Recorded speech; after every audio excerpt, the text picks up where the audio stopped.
Hey guys, welcome back to my channel. Hello if you're new, make sure that you subscribe, that way you'll never miss out on another video like this one again. I've been kind of navigating where I want my channel to go. Of course, it's always going to be spiritual, but I also want to do sit down videos. I want to engage with you guys more. There's so many of my clients and subscribers that tell me their stories, and I'm so interested in it. I'm so fascinated by it, and I'm just learning a lot from you as you guys are learning from me. Now, I have my notes. I always write my notes here, right? So in today's video, I wanted to talk about love versus anger. I've been on both end of the spectrum. Okay, I've been on, if it goes 10, negative 10, and then it goes 10, positive 10. And then in the middle. I've been everywhere in between. And so that's why I feel like I can sit here and talk to you guys about this. Because I mean, according to my experience, I don't know everybody else's experience. I can only speak of my own. So today we're going to be talking about love versus anger. And there's a lot of things that I wrote. This is not going to be too much of a long video, but I did want to speak to you guys about something that maybe might help somebody out there. Like this information helped me. Now, there's a lot of things I wrote down here. When we're in love, it's a very positive. Love is a very, very high frequency energy. It's a very high vibration. And sometimes we fall into love really quickly. Sometimes it takes a long time. Sometimes we stay in love for years. Sometimes love kind of decreases and disintegrates. Everybody's story is different. Okay, so keep that in mind when you hear the rest of this video. Now, love is like a rock. Okay, it anchors you. It anchors you to this very positive frequency and vibration. And when you feel like you're in love, when you feel love, and when you feel like giving love, and then also when you feel like you are loved, it's an anchor and it grounds you, but it also spiritually, like, how do I explain this? Makes you feel like you get to see God. That's what I want to say. Love, when you experience it and when you feel it, it's like you touched God, right?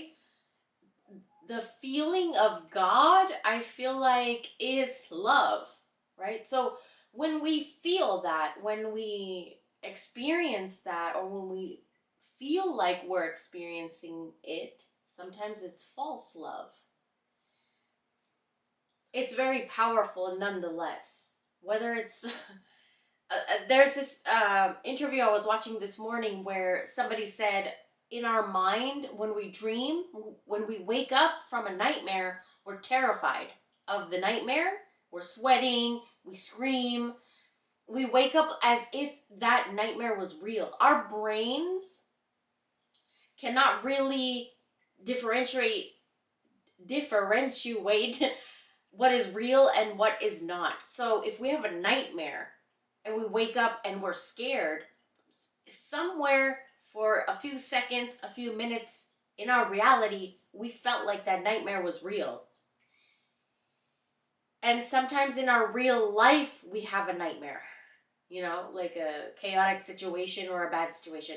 Sometimes we have a really, really good dream. We wake up really, really happy, in a good mood, ready to go for the day. And sometimes in our real life, when we feel loved and we feel like giving love, we're also in that space where, like, what a good energy. That it's a high frequency, high vibration energy, right? I'm hoping that I am explaining this right. But love, whether it's in your dreams, in your imagination, in your daydreaming, in your vision boards, or in real life, It's a very, very powerful emotion. It's a very, very powerful frequency. It anchors you, it helps you, and it opens up doorways and roads that you could never even imagine for yourself. Love is a very powerful energy. Now, when we experience certain things in life, we get angry, right? We hold resentment and grudges, and we get mad, and we don't want to forgive, or whatever the case may be. Anger is a very low frequency emotion. It's a very low frequency vibration. So when you're in the midst of anger, even if you love the person, anger will take over. Anger is something that is toxic, it's volatile, and anger doesn't open doors. Anger doesn't open your roadblocks. It just creates more. But when you're in the midst of it, you don't think about that, right? You just think that you've been wronged. You want revenge. You want to see the other person suffer, or you want to see justice for what has been done to you, right?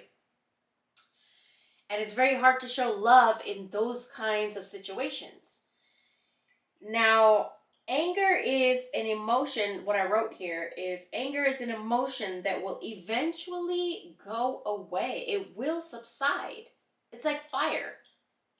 If you light a candle, it will eventually burn out when it's done.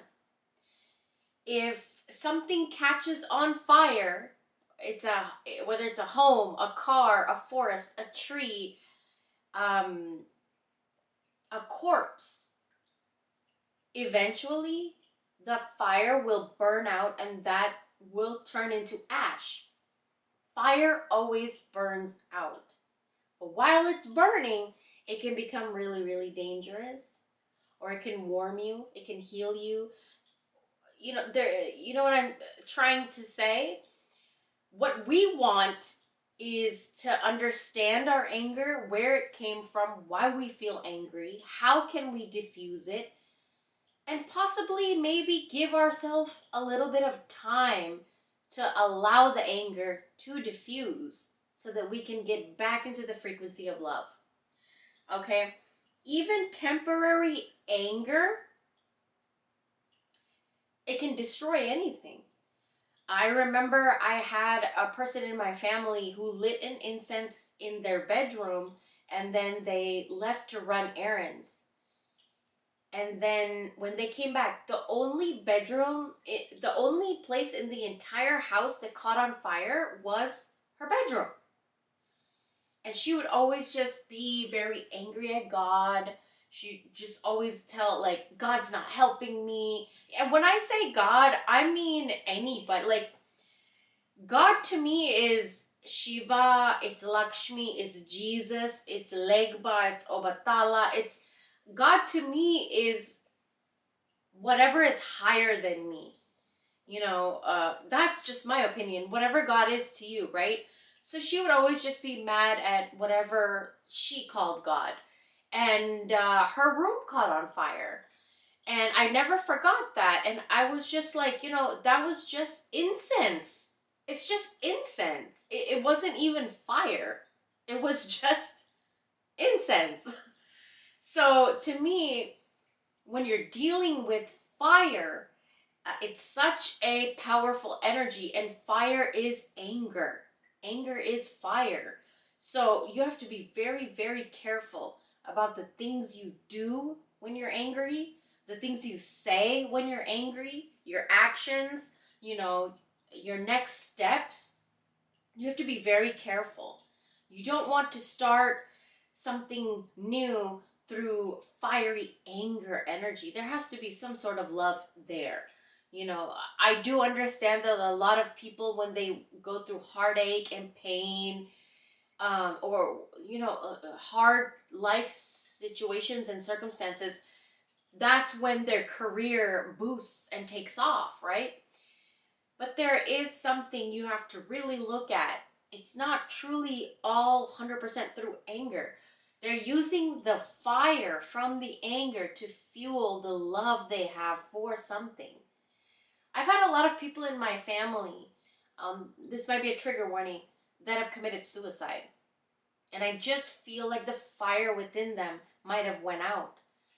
And I'm talking about a fire where you're fallen, you're down, but still you are able to pick yourself back up and make something out of yourself.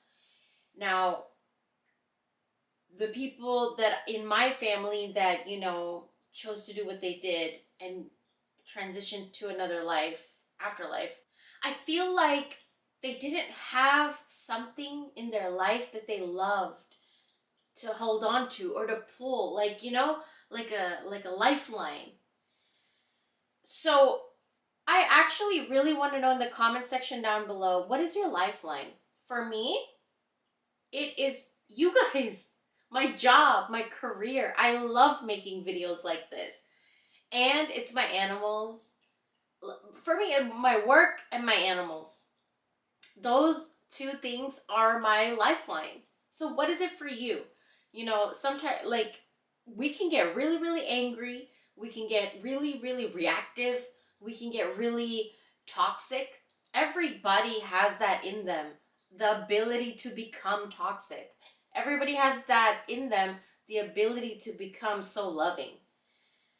And it balances out through our lives. You're not going to be just one, you're going to be on the extreme of one, on the extreme of the other end, or in the middle, or here or there. We have to be aware where we are, what we need to do, and realize if we're too much in our anger, roads are not going to open. We're going to have a lot of obstacles and blocks and challenges. And we have to break that anger down, because anger is fire, and fire can destroy. Okay? A little bit of fire can heat us up, warm us up, keep us safe, cook us food, right? But too much anger can really, really destroy us. But love, too much love, there's no such thing. I feel like there's no such thing, right? Tell me in the comments down below. Anger can freeze you into a moment, and then you hold on to that moment, and you get hotter and hotter and hotter, right? If that makes sense. So I just wanted to make this video really quickly for you guys. Fiery energy versus water energy. Water is just let it flow, let it be, let's heal, go forward. Okay, water, if it's stuck, what is it gonna do? Imagine a creek, right? There's a rock and the water gets stuck on the rock. Like how there's like a little tide or something that gets stuck in a rock in a creek. It'll push and push and push until that rock either flows with the water or it will corrode that rock and make the rock form, chip away at the rock until the water can move in the way that it needs to. Love is that powerful. But fire will destroy and turn everything into ash. So, which way do you want to go? Water? Let it flow? Let it go and do things with love. Find love in every situation. I know that's an easy thing to say and a harder thing to look at. Find love in every situation. Even if you went through the hardest situation of your life, did you end up loving yourself? Did you end up, what was the tiniest, smallest blessing in that horrible situation? Hold on to that. That's love. I mean, we have to, right? In my opinion. Whereas if you just keep going with anger and chaos and fighting, it's going to burn everything around you. So I really wanted to make this video really, really quickly for you guys. It's not a quick video. It's a little bit longer. But I hope you guys enjoy this video, and let me know in the comments down below what you thought. And I'll talk to you guys very, very soon.